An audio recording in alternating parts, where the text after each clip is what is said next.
দেশব্যাপী পুলিশের ব্যবহৃত যানবাহনকে লক্ষ্য করে সম্ভাব্য নাশকতার আশঙ্কায় সর্বোচ্চ সতর্কতা জারি করেছে পুলিশ সদর দপ্তর।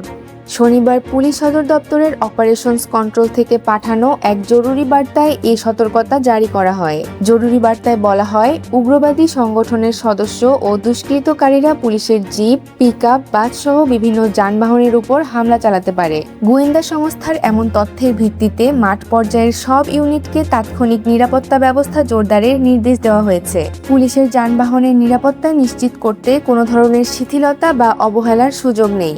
বিশেষ করে ডিউটির সময় এবং ডিউটি শেষে পার্কিং করা যানবাহনের নিরাপত্তা নিশ্চিত করতে সর্বোচ্চ সতর্কতা অবলম্বনের নির্দেশ দেওয়া হয়েছে। নির্দেশনায় বলা হয়, ডিউটিরত কোনো যানবাহন সাময়িকভাবে থামানোর প্রয়োজন হলে সেটি অবশ্যই নিরাপদ স্থানে পার্ক করতে হবে এবং পুলিশের সদস্যদের সার্বক্ষণিক নজরদারির আওতায় রাখতে হবে। কোনো অবস্থাতেই চালক বা দায়িত্বপ্রাপ্ত সদস্য ছাড়া যানবাহন ফেলে রাখা যাবে না। এছাড়া ডিউটি শেষে থানা, পুলিশ লাইনস, অফিস কম্পাউন্ড কিংবা অন্যান্য নির্ধারিত স্থানে রাখা সব সরকারি যানবাহনের নিরাপত্তাও বাড়ানোর নির্দেশ দেওয়া হয়েছে। এসব স্থানে নিয়মিত টহল, প্রয়োজনীয় নজরদারি এবং সন্দেহভাজন ব্যক্তি বা বস্তু শনাক্তে বিশেষ সতর্কতা অবলম্বনের উপর গুরুত্বারোপ করা হয়েছে।